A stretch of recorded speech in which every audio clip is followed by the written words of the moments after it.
Welcome to my channel Indrajeet classes. तो Indrajeet classes में आप सभी का स्वागत है ना।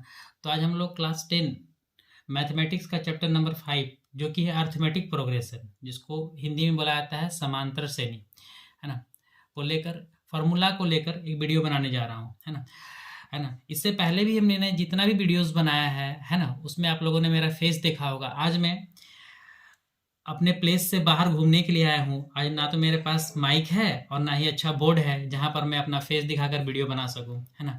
किसी तरह करके मैंने छोटे से बोर्ड का इंतजाम किया है ना, ताकि मैं यहाँ पर रहते हुए आप लोगों के पास अपने वीडियो को पहुँचा सकूँ, है ना। तो आज जो मैं वीडियो बना रहा हूँ वो है arithmetic progression, chapter number 5 mathematics class 10 का, है ना, जो कि बहुत ही इंपॉर्टेंट चैप्टर है।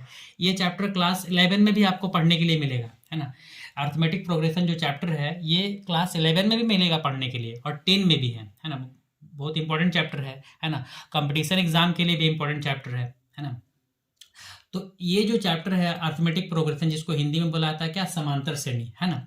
तो इस चैप्टर में क्लास 10 में 3 एक्सरसाइज है। एक्सरसाइज 5.1, दूसरा 5.2 और तीसरा क्या है 5.3। 3 एक्सरसाइज है और 3 एक्सरसाइज में हम लोग के पास 3 फार्मूला भी है ना। 5.1 के लिए अलग, 5.2 के लिए अलग, 5.3 के लिए अलग, है ना।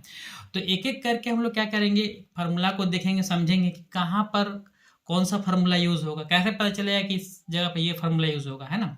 तो एक एक करके हम तीनों फार्मूला को समझेंगे। फार्मूला नंबर 1, 2 और 3 को डिस्कस करेंगे, है ना। तो चलिए स्टार्ट करते हैं। पहला क्या है कि nth टर्म, मतलब कोई एपी चल रहा है ना, कोई एपी का nth टर्म का फार्मूला, है ना।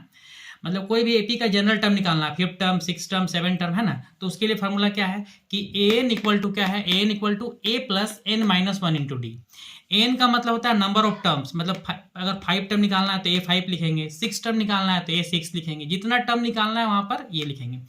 तो क्या है n equal to a plus n minus 1 into d. N का मतलब हो गया नंबर ऑफ टर्म्स और डी का मतलब क्या हो गया, कॉमन डिफरेंस।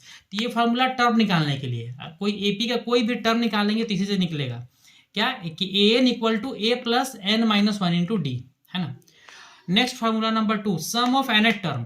ये फार्मूला वहां लगाया जाता है जहां हमको एपी में सम निकालना हो। मतलब क्या, कोई एपी दिया हुआ है, उसको हमको जोड़ करके निकालना है कि इस एपी का सम कितना होगा, जोड़ कितना होगा, है ना। तो वहां पर जब भी सम निकालना हो तो हम क्या फार्मूला लाएंगे, ये फार्मूला लाएंगे एस एन का, है ना, nth टर्म का फार्मूला, है ना। और वहां पर नंबर ऑफ टर्म्स भी हमको निकालना पड़ेगा और किसी किसी में nth टर्म दिया भी रहता है। तो क्या है S n equal to n by two, bracket के अंदर में क्या है 2a plus n minus 1 into d. S n equal to n by two, n का मतलब नंबर ऑफ टर्म्स, ए का मतलब होता है फर्स्ट टर्म और डी का मतलब क्या होता है, कॉमन डिफरेंस। तो ये हो गया सम ऑफ nth टर्म का फार्मूला, है ना। ये था टर्म निकालने के लिए, ये सम मतलब जोड़ निकालने के लिए, कोई एपी है उसका हमको सम निकालना है, जोड़ निकालना है, तो ये फार्मूला लगाएंगे।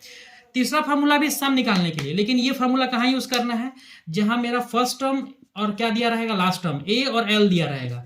जहां ए और एल दिया रहेगा, ए मैंने फर्स्ट टर्म और एल का मतलब लास्ट टर्म, फर्स्ट टर्म और लास्ट टर्म दिया रहेगा, वहां पर हमको ये फॉर्मूला यूज करना है। एस एन इक्वल टू क्या है एन बाई टू, ब्रैकेट के अंदर में ए प्लस एल, ए का मतलब फर्स्ट टर्म और एल का मतलब लास्ट टर्म, है ना। तो ये हम लोग के पास 3 फार्मूला था। अब मैंने डिस्कस कर चुका कि कहाँ कहाँ कौन सा फार्मूला का यूज करना है ना। तो इस तरह हम लोग का तीनों फार्मूला कंप्लीट होता है। Thank you. नेक्स्ट लेक्चर में हम लोग कुछ और डिस्कस करेंगे। Thank you, keep watching.